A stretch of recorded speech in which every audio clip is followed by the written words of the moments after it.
ওম শান্তি 30 মে 2025 সাকাৰ মহাবাক্যৰ সম্পূৰ্ণ সাৰ কথা। মৰমৰ সন্তানসকল, তোমালোক এতিয়া শান্তিধাম সুখধামলৈ যাবৰ বাবে ঈশ্বৰীয় ধামত বহি আছা।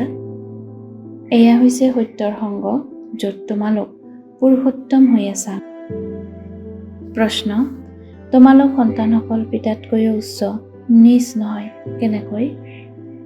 উত্তৰ: বাবাই কয়, সন্তানসকল, মই বিশ্বৰ মালিক নহওঁ, তোমালোকক বিশ্বৰ মালিক কৰি তোলো, লগতে ব্ৰহ্মাণ্ডৰো মালিক কৰি তোলো। মই উচ্চতকৈও উচ্চ পিতাই তোমালোক সন্তানসকলক নমস্কাৰ জনাওঁ। সেইকাৰণে তোমালোক মোতকৈও উচ্চ। মই তোমালোক মালিকসকলক চালাম কৰোঁ। তোমালোকে আকৌ এনেকুৱাকৈ গঢ়ি তোলা পিতাক চালাম কৰা। ধাৰণাৰ বাবে মুখ্য সাৰ: 1. আমি ব্ৰহ্মামুখ বংশাৱলী ব্ৰাহ্মণ। স্বয়ং ভগৱানে আমাক মনুষ্যৰ পৰা দেৱতা কৰি গঢ়ি তোলাৰ পাঠ পঢ়াই আছে। এইটো নিচা আৰু আনন্দত থাকিব লাগে। পুৰুষোত্তম সংগম যুগত পুৰুষোত্তম হোৱাৰ পুৰুষাৰ্থ কৰিব লাগে। 2. এতিয়া আমাৰ বানপ্ৰস্থ অৱস্থা মৃত্যু সমাগত, ঘৰলৈ উভতি যাব লাগে। সেইকাৰণে পিতাৰ স্মৃতিৰে সকলো পাপ ভস্ম কৰিব লাগে।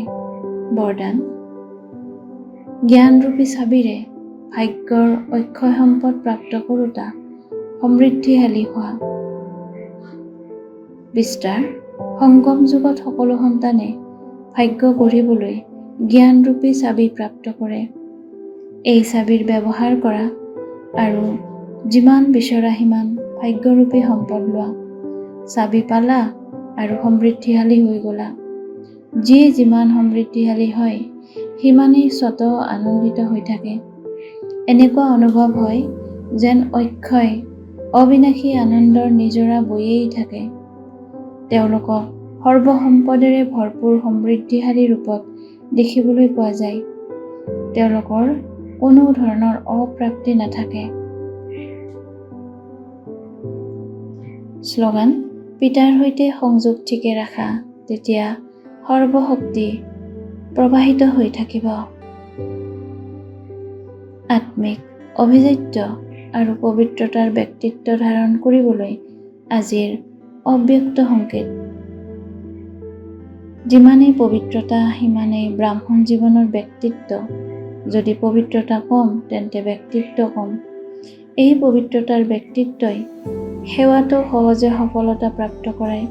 কিন্তু যদি এটা বিকাৰৰো অংশ মাত্ৰ আছে তেন্তে অন্য সংগীসকলো তাৰ লগত নিশ্চয় থাকিব। যেনেকৈ পবিত্ৰতাৰ সুখ শান্তিৰ সৈতে গভীৰ সম্বন্ধ আছে, তেনেকৈ অপবিত্ৰতাৰো পাঁচোটা বিকাৰৰ সৈতে গভীৰ সম্বন্ধ আছে।